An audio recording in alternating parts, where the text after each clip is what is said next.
Acreditar, unir a minha fé, acreditar que muito em breve nós vamos dar um brado de vitória e dizer, na verdade, era só um teste que Deus estava fazendo na minha vida e eu tenho vitória para contar, porque Deus é bom, Ele é fiel e Ele está presente na minha vida e na sua vida, no nome de Jesus. Seja forte, não desiste, a sua vitória está garantida em nome de Jesus. Deus abençoe.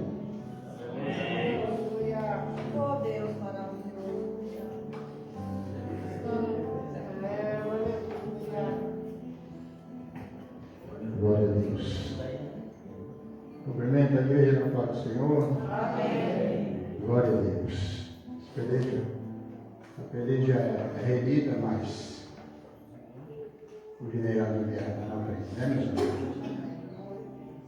Nessa peleja não tereis que pelejar, porque o Senhor peleja por nós. Amém. Aleluia. Glória a Deus. Estou alegre, agradecido a Deus por mais um dia de vida. Temos que agradecer a Deus por cada dia de vida. Sim ou não? Amém. Até porque pode ser o último, né? Deixa eu agradecer. Beleza, né? Eu quero compartilhar. Aleluia. Aqui alguns versículos que se encontram em 1 Timóteo, no capítulo 4. Diz assim: mas o Espírito expressamente diz que nos últimos tempos apostatarão alguns da fé, dando ouvidos a espíritos enganadores e doutrinas de demônio, pela hipocrisia de homens que falam mentiras, tendo cauterizado a sua própria consciência, proibindo o casamento e ordenando a abstinência dos manjares que Deus criou para os fiéis e para os que conhecem a verdade, a fim de usarem deles com ações de graças. Porque toda criatura de Deus é boa e não há nada que rejeitar, sendo recebida com ações de graças, porque pela palavra de Deus e pela oração é santificada. Amém? Amém. Glória a Deus. Aqui, Paulo está aqui já profetizando que no futuro teríamos situação semelhante a essa, a chamada apostasia, né? Só para nós entendermos melhor o que é apostasia, é abandonar a fé genuína em Cristo Jesus e dando ouvido a qualquer vento de doutrina. E nós sabemos que existe hoje em dia uma gama de religiões, de igrejas, aquilo que se chama de igreja, é tanta coisa que a gente tem hoje em dia, e costumes parecidos com esse, por exemplo, proibir o casamento. Alguém conhece aqui alguma religião que proíbe casamento? Conhece, não precisa falar, todo mundo conhece. Uma igreja que os seus sacerdotes não podem casar, né? Pratica o tal do celibato, que não funciona, sabemos que não funciona, porque os escândalos sexuais são já revelados na igreja, são muitos, né? Essa igreja que proíbe o casamento, pedofilia, fornicação, adultério, homossexualidade ou homossexualismo, não é segredo para ninguém. Muito por conta de proibir casamento. É uma doutrina demoníaca, né? Porque a palavra de Deus nos ensina que o obreiro tem que ser marido de uma mulher, ou de uma só mulher, né? Tem que ser casado, né? Para evitar esses erros todos, né? E outros falam que proibir manjares, ou seja, proibir alimento. Alguém conhece alguma igreja que proíbe algum tipo de alimento? Claro que conhece, mas não precisa falar. Não pode comer isso, que isso é imundo, isso aqui também não pode, porque é imundo. A palavra está dizendo aqui que tudo que Deus criou é bom. Outro texto da Bíblia diz que para os impuros tudo é impuro, mas para os puros tudo é puro. sendo apresentado em ação de graça, pela oração, é santificado. Ora e come, dá glória a Deus e está tudo certo. Né? E a apostasia, ela é notória. A gente sabe que muitos começou pelo Espírito e está terminando pela carne. Né? Que apostatou da verdadeira fé em Cristo Jesus. E dando ouvido a espíritos enganadores, né?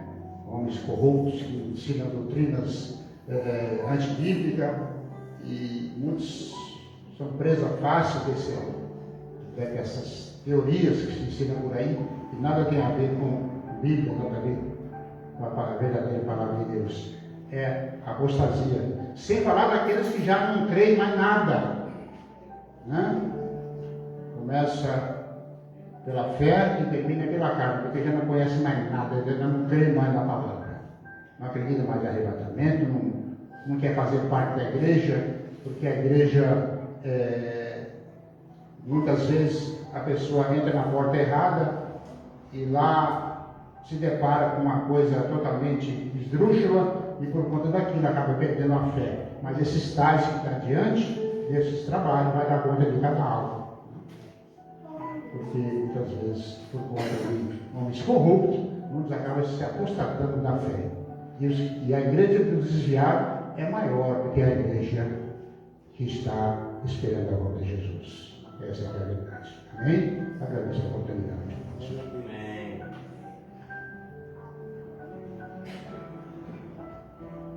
Oh Deus, Amém. Pai Senhor, para a igreja. Aleluia. Aleluia. Todos se encontram alegres nessa noite, amém? Glória a Deus. Eu estou feliz.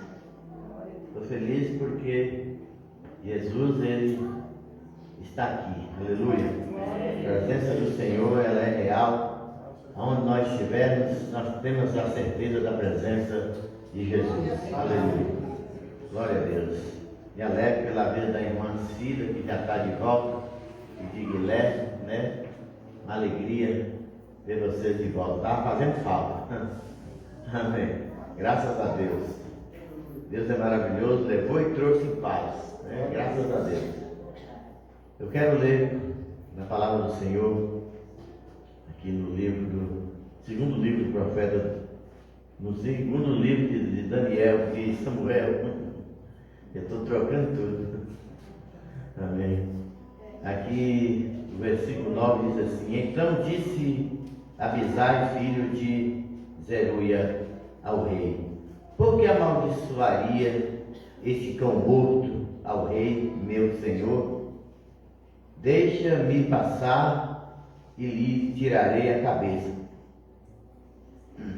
Disse, porém, o rei: Que tenho eu contigo, filho de Zeruia? Ora, deixai-o amaldiçoar, pois se o Senhor lhe disse: amaldiçoa a Davi, quem, pois, diria, por que assim fizeste? Disse mais Davi a Abisai e a todos os seus servos: Eis que meu filho, que descendeu de mim, procura a minha morte. Quanto mais ainda esse filho de Benjamim, deixai-o que amaldiçoe, porque o Senhor lhe disse: porventura o Senhor olhará para a minha miséria, e o Senhor me pagará com bem a sua maldição desde esse dia. Amém. Interessante, é que aqui fala de Davi, quando todo mundo conhece a história de Davi, quando seu filho rebelia contra Davi, que ele recebe a notícia que seu filho Absalão vinha para tomar o reino. E Davi, como já tinha ido para a adoração, o monte, diz que ele continuou o seu caminho, e aí vem alguém da casa de Saul, descendente de Saul, que diz assim, que vinha amaldiçoando a Davi. Começou a amaldiçoar Davi e falar que que agora ele estava recebendo por tudo que ele havia feito, que agora ele estava dando o reino na mão de outro para reinar em seu lugar, e ele ia abusando de Davi, né? Mas Davi não estava nem se importando com isso. Mas diz que Abisai se indigna com isso, mas deixa eu passar e arrancar a cabeça desse sujeito. Ele disse, mas por quê? Por que você está incomodado com isso? Talvez eu mereça, talvez está dizendo assim, talvez eu mereça isso. É porque eu estou passando por tudo isso.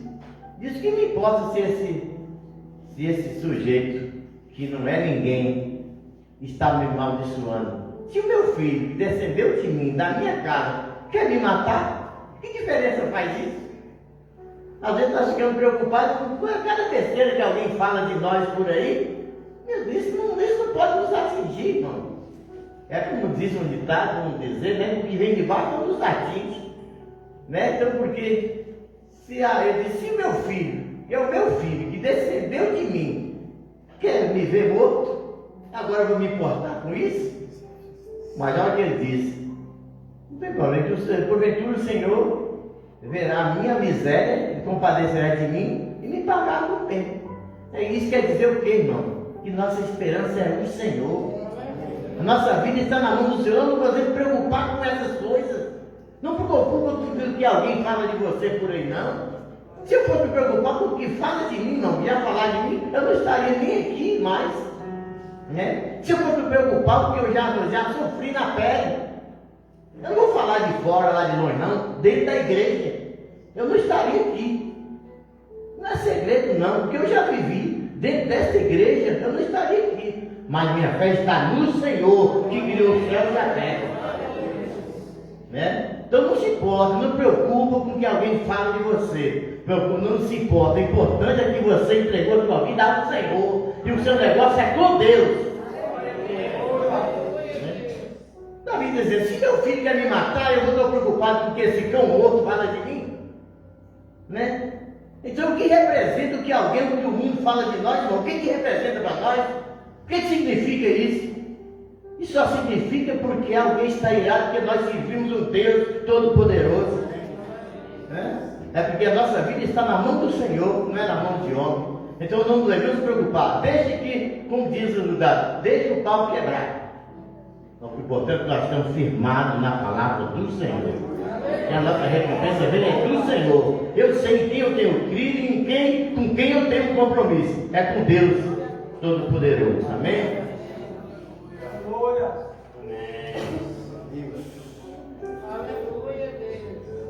Oh Deus tremendo. Aleluia.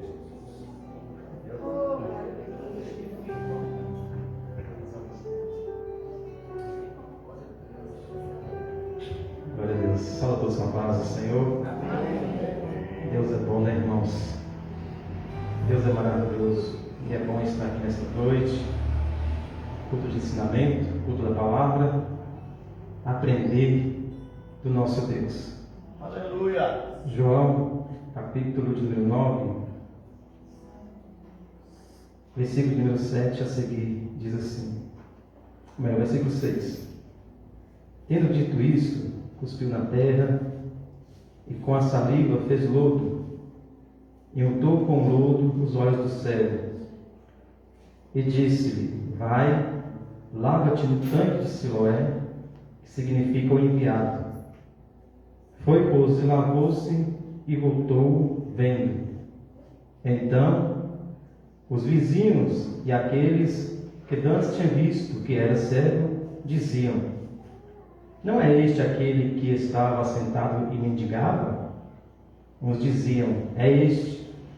E outros: parece com ele. Ele dizia: sou eu. Diziam-lhe, pois: como se te abriram os olhos?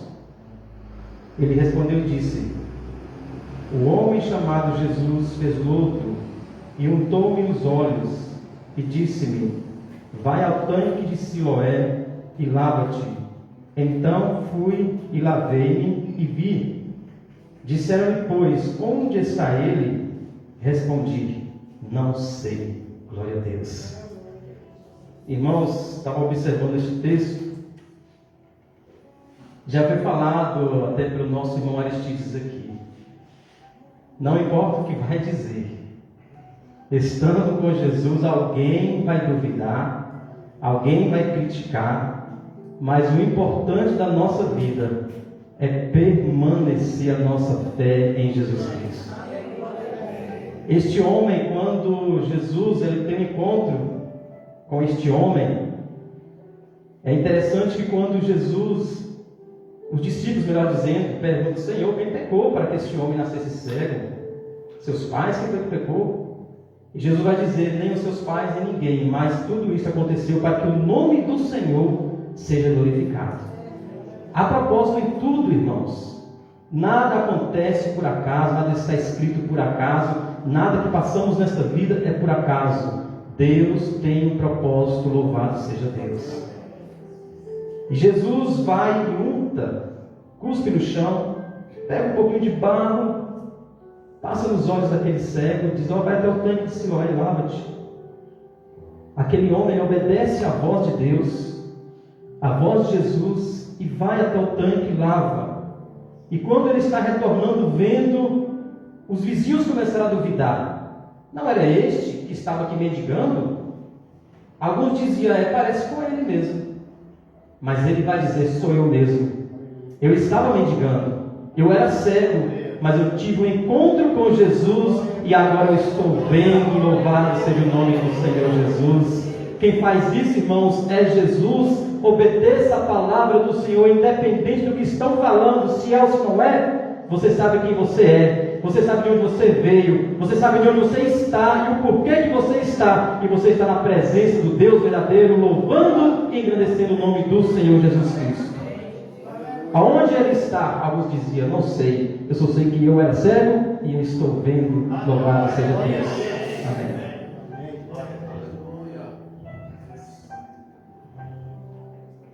Aleluia. Aleluias. Meus irmãos, estamos no culto da palavra. E alguém me perguntou um dia por que o culto da palavra e não o culto de doutrina. Eu falei: culto de doutrina é todo dia é ensinamento. E a palavra de Deus é ensino para as nossas vidas. E cada obreiro que vem aqui traz uma saudação, traz algo da parte de Deus, traz uma palavra da parte de Deus para as nossas vidas. Eu quero deixar um salmo de número 30, o verso 5, que diz assim: porque a ira do Senhor dura só um momento, no seu favor está a vida. O choro pode durar uma noite, mas a alegria, ela vem pela manhã.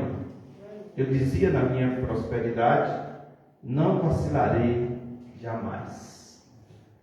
Eu quero usar essa palavra para a gente estar servindo ao Senhor com as nossas contribuições, porque esse texto sagrado, ele fala da escuridão, da noite, e a noite representa os momentos ruins, os momentos difíceis, e por que não dizer na nossa vida, às vezes financeira, passando por alguns momentos de angústia, de aflição, momentos difíceis. Só que a noite ela passa, e o dia amanhece, o horizonte aparece, e a alegria, a vitória do Senhor, ela vem. O salmista, ele diz que o choro pode durar uma noite. E a gente sabe que na nossa trajetória, na nossa vida, dependemos 100% de Deus. Nós que conhecemos a palavra do Senhor, nós temos que ser totalmente dependentes do Senhor. A Bíblia diz que uns confiam em carros, outros confiam em cavalos. Confia naquilo que ele tem. Mas bem-aventurados somos nós que confiamos no Senhor. Então você tem depositado a sua fé no Senhor. O trabalho das suas mãos, a sua força de vontade, tudo aquilo que você faz. Mas ai de nós se não fosse o Senhor na nossa vida. Então é importante você continuar adorando o Senhor através dos seus dízimos, das suas ofertas, porque você só oferece aquilo que você tem. E quando você devolve o seu dízimo, quando você dá uma oferta na obra do Senhor, é porque Deus já te deu. E Deus ele não fica devendo favor. Tudo que você planta, você vai colher. Você pode ter certeza que a obra é um terreno fértil. Eu não conheço ninguém que semeia na obra do Senhor com coração, com adoração, que não volta trazendo consigo, como diz o Salmo, os feixes, o resultado daquilo que você plantou chorando, daquilo que você plantou na angústia, na escuridão, na dificuldade, na prova, na luta. Mas pode ter certeza que a alegria do Senhor virá sobre a tua vida. Pai, eu peço uma bênção especial na vida dos ofertantes, dos dizimistas, que irá servir ao Senhor neste momento. Eu peço ao Senhor que continue falando em nossos corações por meio do louvor da tua palavra, em nome de Jesus. Amém. Os irmãos vão servir ao Senhor e o Ministério de Louvor vai estar cantando mais um hino e nós estaremos servindo ao Senhor com nossos dízimos e ofertas para a manutenção da obra do Senhor.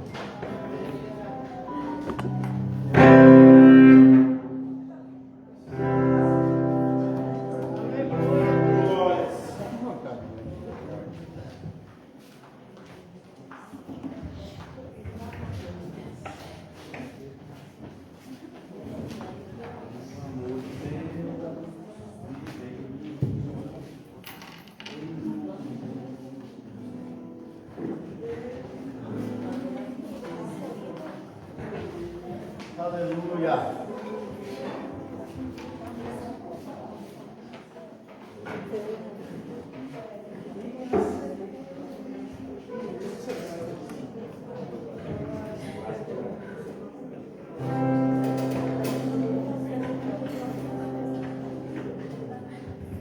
Ministério mergulhado na adoração, cumprimento os irmãos na paz do Senhor.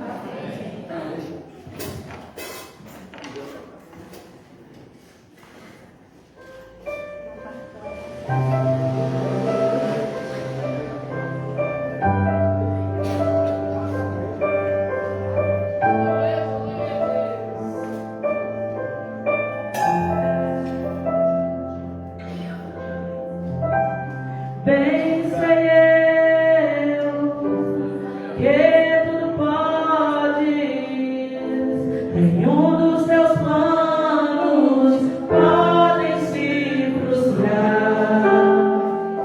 A vontade é tua, minha vida em tuas mãos está. Nenhum dos teus planos podem se frustrar. Nenhum dos teus planos podem se frustrar. Não se frustrarão, não se frustrarão. Os planos de Deus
Louvado seja o Senhor. Abra sua Bíblia, o livro de Neemias, o capítulo é o de número 3. Nós estamos estudando, nós estamos na 4ª semana. A primeira semana nós falamos de um conteúdo e um contexto geral. Na primeira semana nós falamos sobre a primeira porta. Na semana passada nós falamos sobre a segunda porta, a primeira porta, a porta das ovelhas. Falamos na semana passada sobre a porta do peixe. E hoje nós iremos falar sobre a porta velha. Capítulo 3, o versículo 6 a seguir. Estamos falando sobre o contexto, restaurando as portas de nossas vidas. Quem achou, diga amém. Amém. E a porta velha repararam-na Joiada, filho de Passeia, e Mesulão, filho de Besodias. Estes enmadeiraram e levantaram suas portas com as suas fechaduras e com os seus ferrolhos. E ao seu lado repararam Melatias, o Gebeonita, e Gedom, o Meronita, homens de Gibeão e Mispa, que pertenciam ao domínio do governador daquém do rio. Ao seu lado reparou Uziel, filho de Arias, um dos ourives. E ao seu lado reparou Ananias, filho de um dos boticários, e fortificaram a Jerusalém até o muro largo. E ao seu lado reparou Refaías, filho de maioral da metade de Jerusalém. E ao seu lado reparou Gedaías, filho de Arumafe, e defronte a sua casa, e ao seu lado reparou Atos, filho de Asabneias, e a outra porção reparou Malquias, filho de Arim, e Assub, filho de Pate-Moabe, como também a torre dos fornos. E ao seu lado reparou Salum, filho de Eloés, maioral da meia parte de Jerusalém, ele e suas filhas. Amém? Amém. Você viu tanto dom bonito aí, né?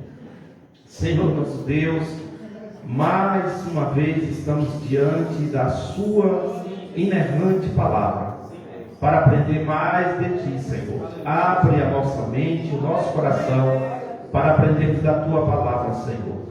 A Tua igreja está aqui para ouvir a Tua voz. Repreenda todo e qualquer impedimento, toda retaliação, toda força contrária, e que Tuas mãos continuem estendidas sobre nós, em nome de Jesus. Amém.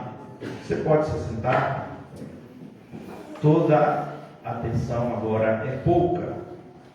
Estamos falando sobre a restauração dos muros, das portas de Jerusalém. Desde as primeiras semanas que começamos a estudar sobre esse assunto, nós falamos sobre a vida de Neemias, quem foi Neemias, de onde Deus assim o tirou para ser o restaurador. Os irmãos entendam que Neemias não foi ali apenas para restaurar as portas, os muros, mas ele foi também para restaurar a cidade, para restaurar o templo. Neemias era copeiro do rei, estava na fortaleza de Suzã. Recebe uma notícia do seu irmão que Jerusalém estava destruída. Lembrando os irmãos, como já foi dito, que eles estavam vivendo em um período de exílio babilônico. Neemias, entristecido, o rei percebe a sua tristeza, pergunta o que estava acontecendo. Neemias relata que como ele poderia estar alegre, feliz, ele servia vinho ao rei, como eu disse as outras semanas, e o vinho era símbolo de alegria. Alguém que estava servindo alegria estava triste, mas o rei percebe, dá a ele 2 cartas. A primeira carta para atravessar fronteiras, a segunda carta foi para tirar madeira para a restauração ali das muralhas, das portas de Jerusalém. Nós falamos que Neemias gastou ali 52 dias para essa restauração. E como está aqui no telão, que o nosso irmão Miguel fez essa arte aí, ou colocou essa arte, ali estão as 12 portas, estão a arte ali, mostrando aos irmãos como que Jerusalém era cercado, e essas 12 portas. E cada porta dessa, ela tem um significado. Nós falamos na primeira semana sobre a porta do peixe, ou a porta do gado, ou a porta das ovelhas, que tem símbolo de consagração. Das 12 portas é a única que não tinha ferrolho, que não tinha tranca. E essa porta, ela representa Cristo. Falamos que Jesus, no capítulo 5 de João, ele entrou exatamente por essa porta. Logo perto da sua morte, ele entrou ali pelo tanque de Betesda, e ele entrou exatamente por essa porta, chamada Porta das Ovelhas, que era o local onde as ovelhas entravam para se lavar, para o sacerdote olharem elas, para ver se elas não tinham nenhum defeito, para logo após isso aí, o sacerdote fazer o sacrifício. Jesus entra por esse lugar, encontra ali um paralítico com 38 anos, pergunta a ele se ele queria alguma coisa, o que ele estava fazendo ali. Ele disse que não tinha ninguém por ele. Jesus faz a restauração dele exatamente nessa porta, nesse lugar. Jesus ali dá àquele homem uma nova vida, traz para ele ali a restauração.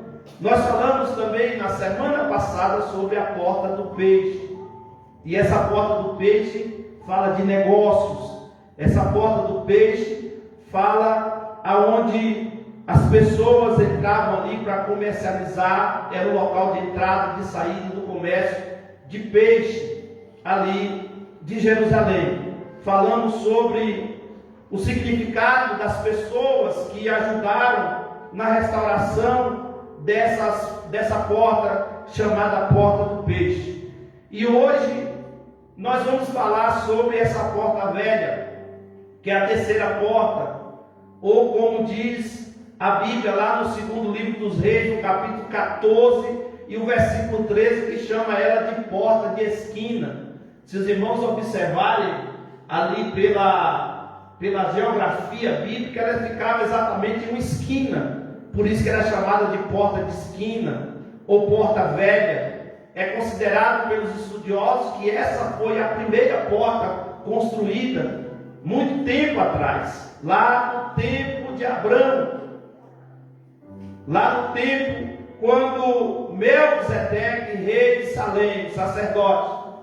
A gente entende que foi exatamente nessa época que essa porta ela foi criada. Então essa porta ela tem um significado muito importante, porque ela fala de memória, ela fala de coisas que ficou lá no passado, coisas passadas, mas que tem resultados presentes e resultados futuros. Então nós vamos hoje entender um pouco o que a Bíblia, o que a palavra de Deus traz para nós, como nas outras semanas, o que Deus tem para nós, o significado dessas portas em nossa vida.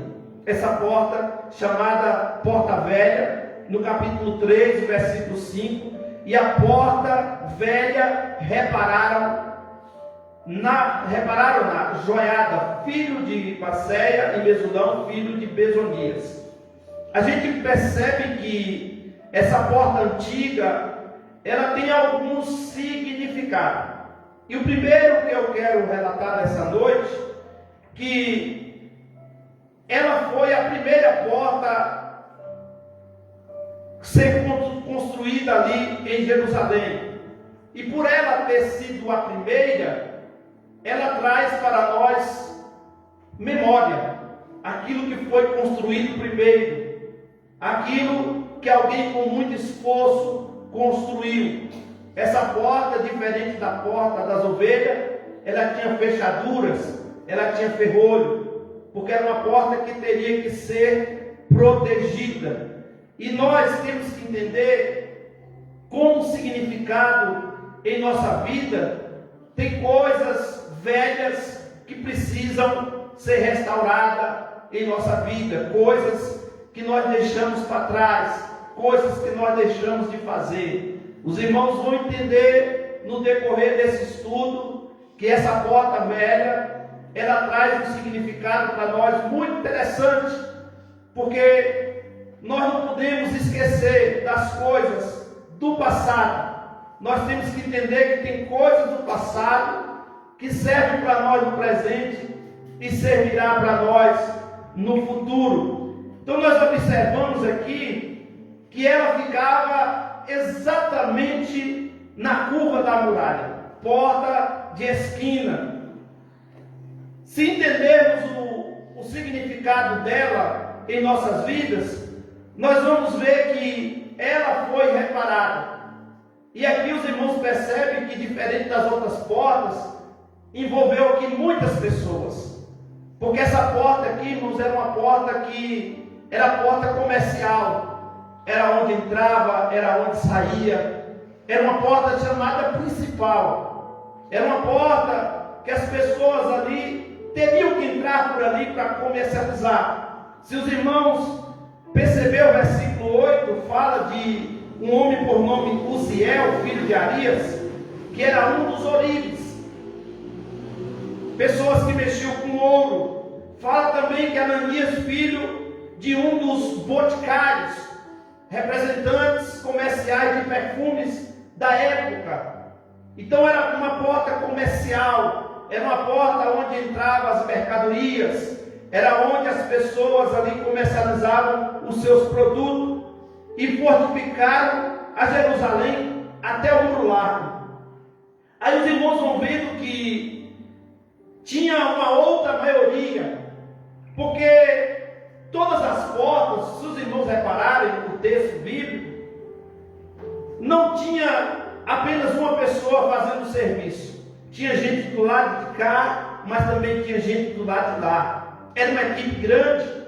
Quando Neemias chega ali em Jerusalém, que ele faz aquela volta, 7 dias sem falar nada, percebe, Deus dá a planta, Deus dá para ele a estratégia de como fazer. Neemias ali convoca as pessoas para ajudar a ele a reparar aquelas portas, a reparar a cidade, praticamente reconstruir tudo. E os irmãos sabem que a reconstrução dá um pouco de trabalho, porque tem muitas coisas quebradas, tem muitas coisas que precisam ser arrancadas. E Neemias ali, usado por Deus, dá a palavra e cada um fala: não, eu vou ficar nessa porta.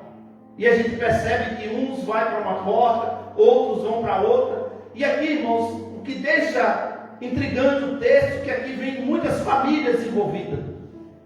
E eu quero já abrir um parênteses para aplicar isso para a nossa vida, que a obra de Deus, ela é composta de várias pessoas, e se cada um fazer alguma coisa, irmão, fica muito mais fácil o trabalho. Se cada um estender as mãos, se um faz daqui, o outro faz dali, se um repara dali, o outro repara daqui, e vai reconstruindo, e vai fazendo as coisas e colocando no seu devido lugar. Mas o sentido da palavra de Deus, que a palavra de Deus, usando essa linguagem do passado e trazendo para os nossos dias, é que a palavra de Deus, ela é imutável. O que Deus fez no passado, Ele faz no presente e continua fazendo. Nós estamos usando uma figura de linguagem dos muros, estamos usando uma figura de linguagem das portas para aplicar isso em nossas vidas. o que precisa ser reparado, o que precisa ser restaurado. E quando se fala de memória, a palavra de Deus diz que nós temos que trazer à memória aquilo que nos traz esperança. O apóstolo Paulo, na segunda carta aos Coríntios, capítulo 5, versículo 17, ele diz assim: se alguém está em Cristo, nova criatura é. As coisas velhas se passaram e tudo se fez novo. Essa porta velha aqui é só uma figura de linguagem, mas ela não podia ser destruída. Ela não podia ser abandonada, porque era exatamente por ela aonde que dava o acesso, aonde que dava o comércio, aonde que as pessoas ali entravam. Então a gente tem que entender que temos que reparar a nossa vida, temos que restaurar algumas coisas. E usando esse texto bíblico, usando essa figura de linguagem, nós estamos em Cristo. E quem está em Cristo, nova criatura é. Paulo faz questão de colocar uma preposição: se alguém está. Isso quer dizer que você pode estar na igreja, mas não está em Cristo. Isso quer dizer que você pode ser membro da igreja, mas não é membro do corpo de Cristo. Porque estar em Cristo, irmãos, é viver por Ele, para Ele, é fazer a vontade dEle, é entender o propósito dele em nossa vida, que existem algumas coisas que precisam de reparo, de restauração. Tem coisa que tem que ser arrancada, tem coisa que tem que ser tirada, para colocar coisas novas no seu devido lugar. O profeta Jeremias, no capítulo 6 e versículo 16, ele diz assim: assim diz o Senhor, ponde-vos nos caminhos e vede e perguntai pelas veredas antigas, qual é o bom caminho? Andai por ele, e acharei descansos para vossas almas. Olha o que o Senhor está dizendo: vede, olhe, pergunte pelas veredas antigas. Nós temos que observar, irmãos, que existem coisas em nossa vida que precisa ser restaurada e não jogada fora. É muito fácil trocar de casa, é muito fácil trocar de roupa, é muito fácil trocar de carro, é muito fácil você fazer troca no mundo em que estamos vivendo. Mas Deus é um Deus de restauração. Aleluia. Se você pegar o capítulo de número 15 do Evangelho de Lucas, não está no script aqui, o Espírito está me lembrando, você vai ver ali que é a parábola dos achados e perdidos, da restauração. A ovelha estava perdida, o pastor procurou até encontrar. A dracma que estava perdida, a mulher procurou até encontrar. E você vai ver em todos os 3 textos ali daquela única parábola, você vai ver dizendo: e a festa no céu quando um pecador que se arrepende. Aleluia. Você vai ver que Deus, ele faz com que as pessoas procurem aquilo que perdeu até encontrar. Só que quando você chega ali no filho pródigo, o pai não foi atrás, mas ele percebeu que precisava ser restaurado, ele percebeu que precisava de uma redenção, ele percebeu que precisava de uma nova chance. Aí a Bíblia é clara que ele faz uma oração e ele diz assim: vou me levantar, vou ter com meu pai e vou dizer para o meu pai: pequei contra os céus, pequei contra ti, já não sou digno de ser chamado teu filho, trate-me como um dos seus empregados. E ele vai no caminho fazendo essa oração: vou me levantar, vou ter com meu pai, vou dizer que eu pequei, vou confessar. E a Bíblia diz, é bem clara, que quando ele chega, o pai não pergunta o que ele tinha feito de errado, o pai não pergunta onde que ele estava, mas o pai recebe de braços abertos, faz uma festa, devolve para ele um anel, devolve para ele uma roupa nova, uma sandália nova, e está dizendo para ele: você saiu da casa do Pai, mas só que você voltou e eu vou te dar uma nova oportunidade, eu vou te dar um novo calçado, eu vou te dar uma nova chance, eu vou te dar uma nova oportunidade, eu vou restaurar você. Então a restauração de Deus é importante, porque jogar fora é muito fácil, abandonar é muito fácil, mas Deus é o Deus da restauração. Deus é o Deus que coloca as coisas no seu devido lugar. Pastor, mas está velho.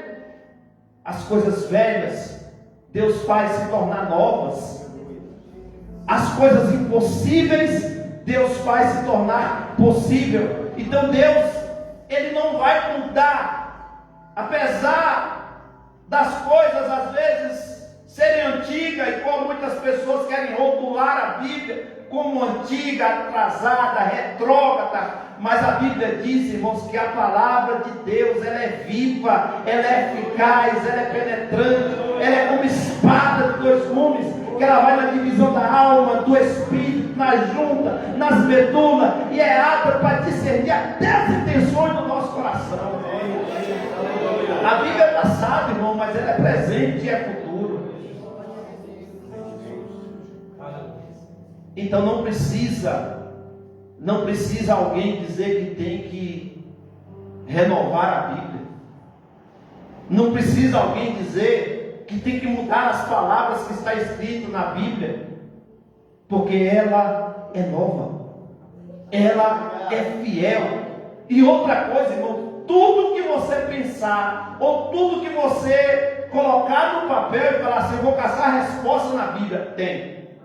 A Bíblia tem resposta para tudo. Aleluia. Porque a Bíblia, ela não contém a palavra de Deus, ela é a palavra de Deus para a nossa vida. Aleluia. É uma porta antiga, mas continua viva. É uma porta antiga, mas continua de pé. Jesus é a nossa pedra de esquina. Jesus é a porta que Deus abriu para a humanidade. Eu disse na primeira porta, que é a porta das ovelhas, que é a única porta que não tinha tranca, e ela é chamada de porta de adoração, porque através dela, irmãos, é que nós alcançamos a nossa salvação. É a única porta que ainda está aberta, se chama Jesus Cristo. Não sei por quanto tempo ela vai ficar aberta, porque os sinais estão por aí acontecendo que Ele está voltando. As profecias bíblicas já se cumpriram, mas a porta ainda continua aberta para aqueles que querem entrar pelo caminho da salvação. E nós percebemos que essa porta velha, ou a porta da memória, ou a porta da esquina, ela tinha uma importância muito grande para os judeus. Todas as portas eram importantes. As 12 portas que vocês estão vendo ali, elas tinham uma importância e um significado. Mas eu fui estudar e perceber essas pessoas envolvidas. Hoje eu não trouxe o significado, não deu tempo para colocar o significado dos nomes aqui, mas eu frisei algo importante aqui no finalzinho do texto, no capítulo de número 3, versículo 12, sobre Salum, filho de Eloés, maioral da outra meia parte de Jerusalém. Esse homem, segundo a história, ele não tinha filhos, homens. Ele só tinha filhas, mulheres. E esse serviço de restauração, serviço braçal, não era das mulheres, irmãos. Era um serviço dos homens. E a Bíblia diz que esse homem e suas filhas, depois você leia o capítulo 3, versículo 12, você vai ver. Ele e suas filhas estavam ali reparando uma parte da porta. A gente percebe aqui, irmãos, que Deus, ele nunca dispensou ninguém no serviço da sua obra. Deus, ele sempre contou com todos, inclusive com as mulheres. Porque as mulheres na Bíblia, irmãos, têm um papel fundamental. As mulheres na Bíblia, Se você perceber, dentro de uma cultura judaica, as mulheres não tinham vez, não tinham voz, mas Jesus chegou para quebrar esse paradigma.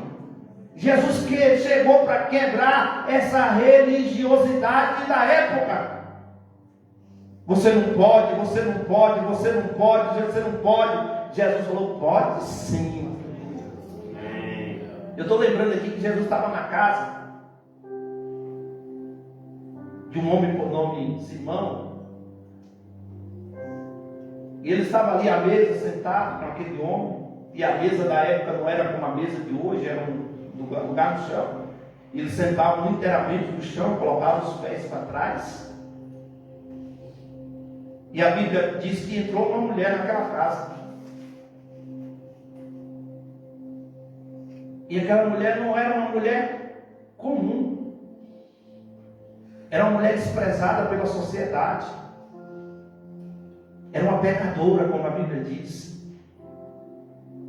Ela não era digna de estar entre os homens. Jamais ela poderia tocar no sacerdote, porque ela era impura. E ela entra nessa casa que Jesus estava. E Jesus ali assentado, ela chega por trás, aonde só tinha homens,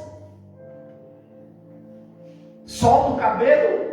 Pela cultura judaica era um crime a mulher tirar sua burca ou véu, soltar o cabelo, pega um perfume, chora sobre os pés de Jesus, lava os seus pés, e está todo mundo ali murmurando, irmão. Se ele fosse profeta, ele ia saber quem era essa mulher. Você acha que os discípulos não estavam murmurando também? Mas Jesus olha para o homem da casa, e aquele homem da casa todo empolgante. Jesus falou, deixa eu contar uma história para vocês, irmão. Tinha um credor, e esse credor tinha 2 devedores. E nenhum dos 2 devedores tinha condições de pagar a dívida. Só que assim, um devia 500, o outro devia só 50. Mas o credor perdoou a dívida dos 2. Quem mais foi perdoado? Aí ele se levanta todo empolgado para dizer que conhecia a Bíblia, que conhecia da teologia. Eu respondo. Claro que foi o que devia mais. Jesus falou, disseste bem. Ou seja, falou a verdade. Só que acontece, Simão, que eu entrei aqui na tua casa, tu não me deste água para lavar os pés. Era cultura judaica, como um visitante chegar na casa, você do lado de fora, colocar uma bacia, lavar os pés daquele visitante, para ele não colocar a poeira do caminho, a poeira de fora para dentro da sua casa. Eu entrei na sua casa, tu não me deste um ósculo, um beijo. Eu entrei na tua casa, Simão, tu não me ungiste. Mas Jesus falou, mas vê essa mulher, desde a primeira hora que ela entrou, ela não cessa de lavar os meus pés, de me ungir. Um sacerdote, irmãos, quando chegava na casa de alguém, você tinha que dar um ósculo, um beijo. Um profeta, quando chegava na casa de alguém, você tinha que beijar a sua mão. Se chegasse o rei, você tinha que lavar os pés do rei e bater continência, se ajoelhar. O que Jesus estava dizendo para Simão? Essa mulher me reconheceu como rei, essa mulher me reconheceu como sacerdote, essa mulher me reconheceu como Senhor, essa mulher me reconheceu como Salvador. Então Deus, Ele vai quebrando esse protocolo. E aqui a gente vê essas mulheres na restauração dessa porta. Deus é um Deus, irmãos, imutável, Ele não muda. As culturas mudam, os homens mudam, os tempos vão se mudando a cada dia, mas Ele não muda.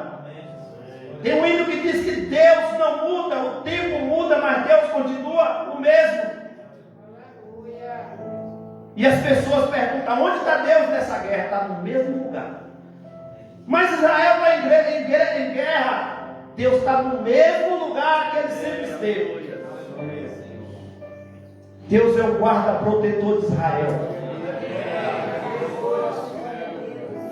Nós somos o novo Israel de Deus como igreja. Então é Deus que nos protege. Mas Deus tem um pacto com Abraão, com os descendentes dele. Então é interessante a gente entender que essa porta velha, apesar de ser antiga, mas ela permanece atual. O nosso Deus, ele não é muito interessado em novidade para atrair pessoas, irmãos. Escute que nós estamos vivendo uma época de muita novidade. E as pessoas são atraídas pelas novidades. As pessoas são atraídas pelas facilidades da vida, pelaquilo que é mais fácil, pelo caminho mais curto, pelaquilo que não precisa esforço.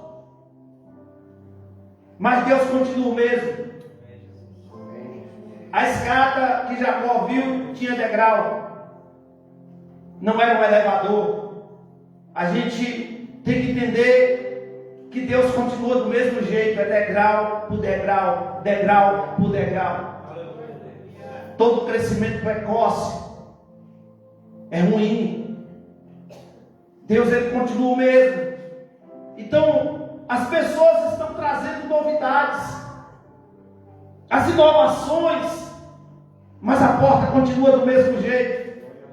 Nós temos que reparar algumas coisas que estão trazendo para o Evangelho, que estão trazendo de lá de fora para dentro da igreja. Não precisa disso. Tem lugares por aí, irmãos, que já perdeu a essência do Evangelho, da palavra. As pessoas se preocupam muito com o movimento, e se não tiver alguém que tem um nome, não enche a casa. Se não tiver uma atração, as pessoas não vão lá ver. As pessoas ainda têm que ser atraídas pela palavra, pela presença de Deus. O que faz você ser fortalecido na fé não é as inovações, mas é a renovação do vosso entendimento, como diz a palavra em Romanos, capítulo de número 12. Temos que ser renovados na mente, na palavra, para entendermos o que Jesus quer para a nossa vida. Olha o que Mateus, capítulo 7, versículo de número 13, olha o que Jesus falou. Eu quero ler esse texto para a igreja. Mateus 7, 13, você que está acompanhando pode ler a sua Bíblia. Entrai pela porta estreita, porque larga é a porta e espaçoso o caminho que conduz à perdição, e muitos são os que entram por ela. Porque estreita é a porta e apertado o caminho que leva à vida, e poucos há que se encontrarem. Estamos vivendo um evangelho de portas largas. Venha como estás e fica do jeito que você quiser. A porta tem que ser restaurada, irmãos. A vida tem que ser transformada. Quando Jesus teve um encontro com Nicodemos de João capítulo 3, ele disse: você tem que nascer de novo, homem. Mas como eu, sendo velho, vou voltar ao ventre da minha mãe? Jesus, não é necessário você nascer da água do Espírito, que é a palavra de Deus. A única porta que muda a vida das pessoas é a porta da palavra. As atrações, as coisas que têm atraído o ser humano, os evangelhos da facilidade, as mudanças que tem feito nas igrejas, em lugares para atrair as pessoas, estão enchendo de pessoas vazias. Mas ainda a porta é pela palavra, irmãos. Nós falamos aqui durante 8 meses sobre avivamento. Não existe outra forma de Deus avivar o seu povo, a não ser pela sua palavra. Atos 2,42 diz que eles permaneciam na doutrina dos apóstolos, no partir do pão, nas orações. E a Bíblia diz que todos os dias o Senhor acrescentava. Quando tem palavra, o Senhor acrescenta. Quando tem a porta da palavra, irmãos, ela não muda. Pode ser velha no sentido de tempo descrito, mas ela é nova para a nossa vida. Ela renova a nossa vida. Ela transforma a nossa vida. E aqui nós podemos entender que a palavra de Deus, ela tem que ser o alimento espiritual da igreja. A palavra de Deus tem que ser o sustento para a nossa vida. Porque se nós não atentarmos para isso, irmãos, nós vamos continuar fracassando. Nós vamos continuar deixando que o mundo nos leve. Porque a igreja, irmãos, ela tem que ter exemplo para o mundo. Nós não podemos, irmãos, pegar as coisas de lá de fora para ser exemplo para a nossa vida. É o que está na moda lá fora. É o que está chamando a atenção. É aquilo que atrai multidões. Não precisa disso. Nós não precisamos escurecer as paredes das nossas igrejas, apagar as luzes, para a gente atrair as pessoas emocionalmente. Porque a emoção passa. O que nós temos que entender é que a palavra de Deus, ela tem que ser razão em nossa vida, tem que confrontar a nossa vida. Tem dia que Deus consola, irmãos. Tem dia que você chega na igreja, você não precisa de uma exortação, e Deus conhece você, e Deus traz a palavra na direção certa. Ele te consola. Ele fala contigo. Você chora. Você entende que Deus está cuidando de você. Mas tem dia que a palavra de Deus exorta. Tem dia que a palavra de Deus é para edificação. Tem dia que você sai daqui refletindo: eu tenho que mudar, eu tenho que restaurar, eu tenho que fazer algumas mudanças, eu tenho alguns hábitos que eu tenho que deixar.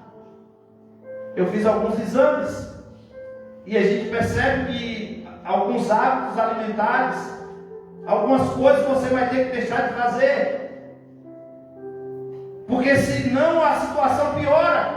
A nossa vida espiritual é mais ou menos assim. O médico dos médicos, que é o nosso Senhor Jesus, ele te dá a receita e diz: olha, está ruim aqui, tem que mudar isso aqui, está alterado isso aqui, tem que consertar aqui. Cabe a cada um de nós, irmãos, quando sairmos daqui, colocar em prática. E na farmácia do céu, pegar um remédio único que tem lá, que chama Jesus Cristo, e começar a tomar ele, não em conta-gota, mas tomar ele de manhã, tomar ele de tarde, tomar ele de noite, e você vai ver que a sua vida vai mudar. Glória a Deus, aleluia. Deus quer nos confrontar para nos corrigir a nossa rota. As coisas novas, as inovações, as coisas que têm acontecido no mundo, mas a igreja, ela continua de pé, irmãos.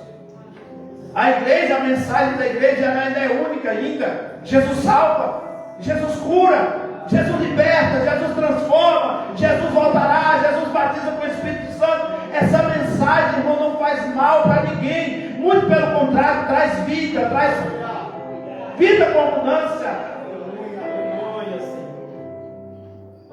E sempre que Deus, Ele nos dá uma missão, Ele vai levantar pessoas para estar do nosso lado. Quando Deus deu uma missão para esses homens restaurar essa porta, muitas pessoas se juntaram, muitas mulheres se juntaram nessa restauração. E esse é um exemplo das filhas de Salum, que elas se juntaram com o seu pai e falou: não vou ficar em casa. O meu serviço não é só cuidar da casa, eu também tenho que cuidar das coisas de Deus, eu também tenho que cuidar daquilo que Deus colocou na nossa vida. Então isso serve para todos nós, porque nos preocupamos muito com os nossos afazeres, nos preocupamos muito com o que a gente tem que fazer amanhã, mas a gente sabe, irmãos, que as coisas de Deus, ela tem que ser prioridade em nossa vida. Porque quando você cuida das coisas de Deus, Deus cuida de você. Deus cuida da sua casa, Deus cuida da sua família, Deus cuida dos seus negócios. Você vai ver que essa porta aqui era uma porta que é onde entravam as mercadorias, é onde entravam as pessoas ali para comercializar. Mas como comercializar, Carl? Como comercializar? Como vender se estava tudo destruído? Aí Deus falou: vou levar alguém para restaurar. Deus está trazendo a palavra dele para a sua vida, para a minha vida nessa noite. Porque tem coisa que precisa ser restaurada de dentro para fora. Você vai ver aqui, irmãos, que tinha gente do lado de dentro, tinha gente do lado de fora, restaurando essas portas. Porque enquanto, irmãos, você está fazendo os seus afazeres do lado de fora, tem gente do lado de dentro, o Espírito Santo que mora em você, que conhece você, restaurando você. Quando a gente fala de memória, quando a gente fala dessa porta velha, trazendo a memória, nós não podemos esquecer que algumas coisas velhas precisam ser tiradas. Nós não podemos deixar que muitas coisas do passado venham parar o nosso presente e atrasar o nosso futuro. Eu vou repetir: não podemos deixar que coisas do passado venham parar o nosso presente e atrasar o nosso futuro, porque Deus quer mudar você, Deus quer conduzir você, Deus tem um futuro para você, mas é preciso você tirar o rancor, é preciso você tirar o ódio, é preciso você tirar aquele sentimento de derrota, é preciso você sair dessa depressão, é preciso você sair dessa ansiedade, é preciso você levantar a cabeça e marchar, porque Deus quer usar você.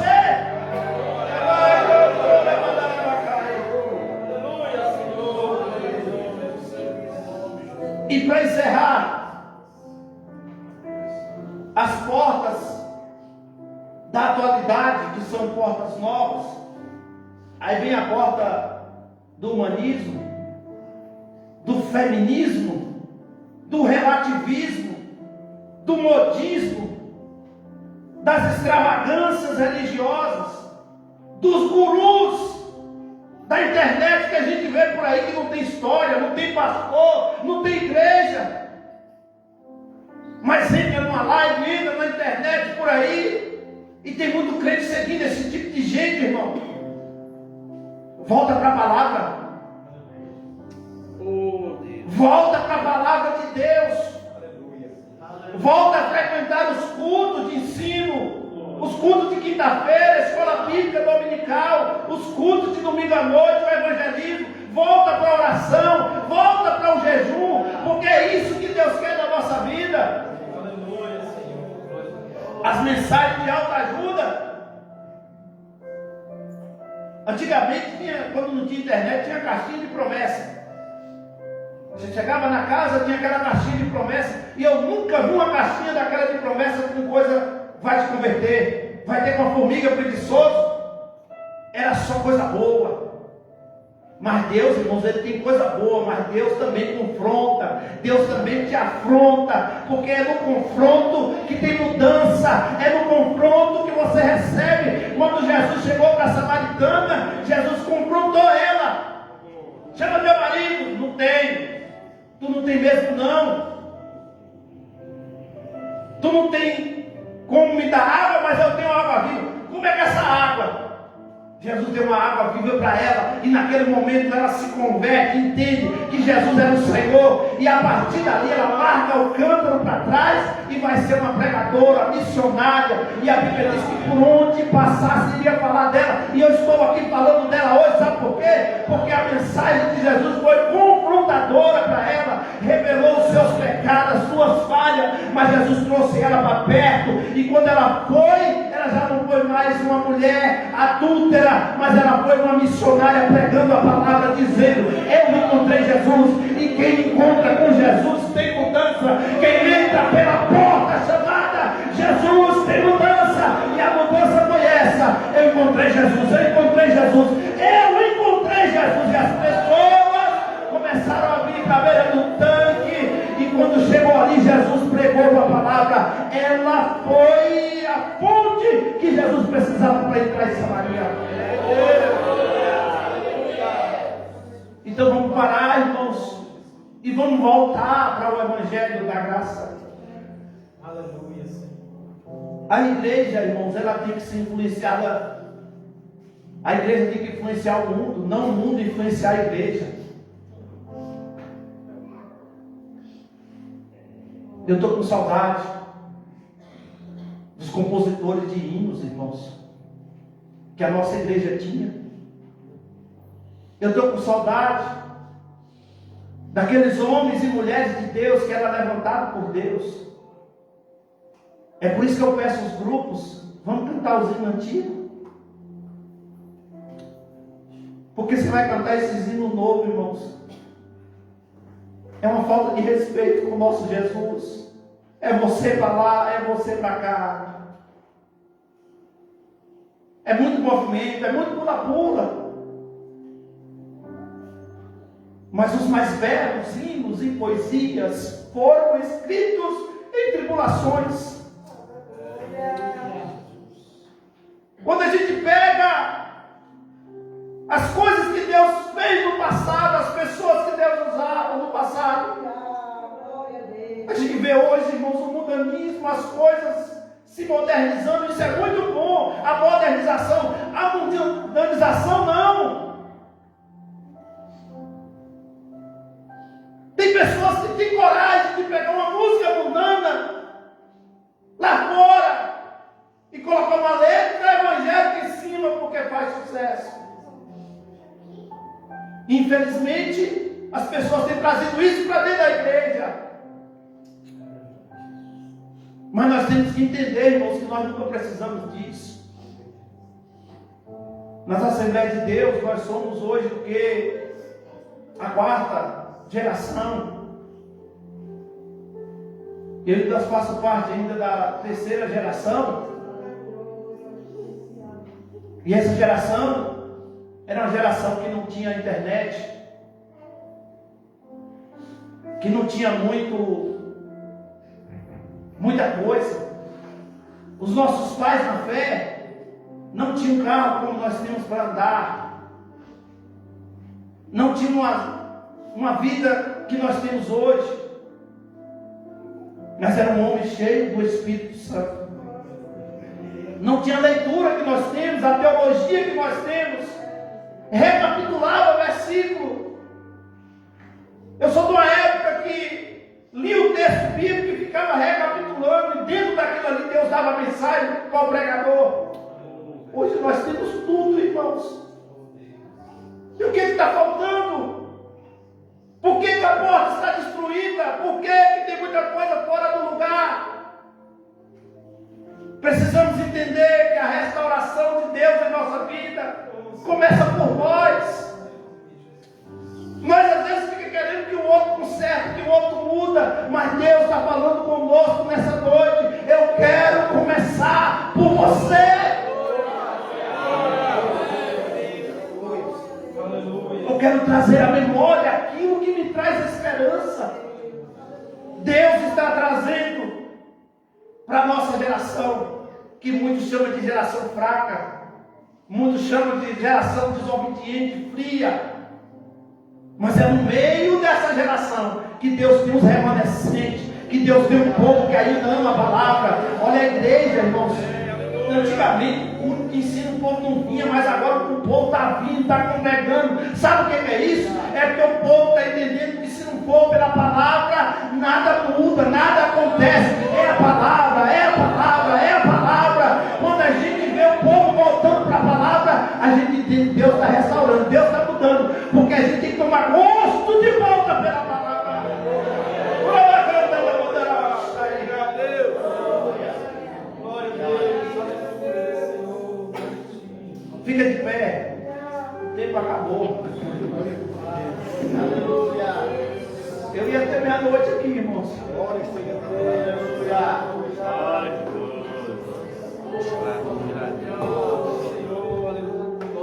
Nós vamos orar agora ao Senhor. Nós vamos pedir ao Senhor uma restauração. A palavra ela já foi ministrada, o diagnóstico foi dado. Toma essa injeção agora. Quando você chega no médico muito ruim, a primeira coisa que ele faz é te dar uma injeção. Porque a injeção ela vai mais rápido, ela chega mais rápido. E a palavra está te dando uma injeção, por mais que ela está doendo, por mais que ela te chamou a atenção, mas fica tranquilo, é porque o Pai te ama. É porque Ele quer que você muda. É porque Ele quer que você volte um pouquinho. Porque Ele não quer que você volte para o mundo, mas que você recue um pouquinho. Que você volte um pouquinho a entender quem você é, ou quem você era, quando você entregou a vida a Jesus. Aquele avivamento, aquela chama viva, aquele desejo de estar na igreja todo dia, de orar, de jejuar, de buscar o Senhor. Por que acabou? É porque a porta está destruída. Mas Deus está colocando as coisas no seu devido lugar. Deus está trazendo a restauração. Ali tinha homens e mulheres. Olha para o seu lado aí, você vai ver que tem pessoas do teu lado para te ajudar, para ajudar você a reparar, para ajudar você a consertar. Peça ajuda. Eu sinto a presença do Espírito Santo. Ai, Jesus está falando comigo aqui que tem muitas vidas que serão restauradas. Ministérios vão ser restaurados.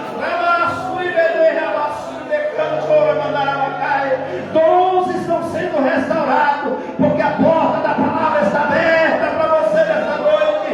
Receba a cura, receba a restauração. Tira esse sentimento de derrota da tua mente, tira esse sentimento de culpa, esse sentimento que o inimigo colocou para te destruir, para fazer você parar. Não pare, diz o Senhor para você nessa noite. Seja de pé na minha presença, se coloque na posição, porque eu vou te usar, que eu vou te levantar, eu vou restaurar você. Não importa como você chegou aqui, o importante é como você irá sair daqui.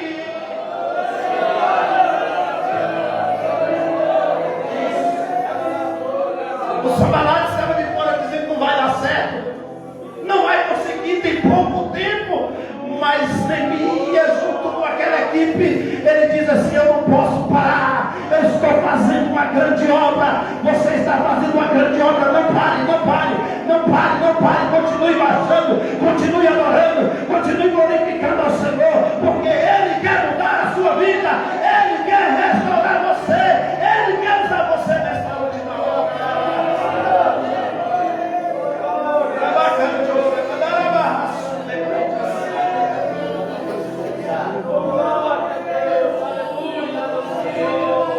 Receba essa palavra para o teu coração. Receba essa palavra como mudança de vida, mudança de atitude, mudança de comportamento, mudança de direção. Siga na direção da palavra, siga na direção do Calvário, siga na direção do céu. Não olhe para a direita nem para a esquerda, olhe para Jesus, olhe para Jesus, olhe para Jesus, que Ele é o autor e consumador da vossa fé. Pai, em nome de Jesus, a tua palavra foi ministrada.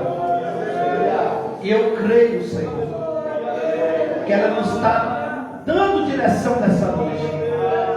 Que o Senhor possa continuar falando em nossos corações. Peça a tua bênção no nome de Jesus. E quem crê, diga amém. Amém. Diga graças a Deus. Diga eu recebo essa palavra em minha vida, em nome de Jesus. Você pode dar uma pausa bem forte para Jesus. Quinta-feira estaremos de volta no culto da vitória. Que o amor de Deus, a graça de nosso Senhor Jesus Cristo, a doce consolação do Espírito Santo seja com todos e todos possam dizer: certamente que a bondade e a misericórdia me seguirão todos os dias da minha vida, e habitarei na casa do Senhor por longos dias. Amém. ADA 2023.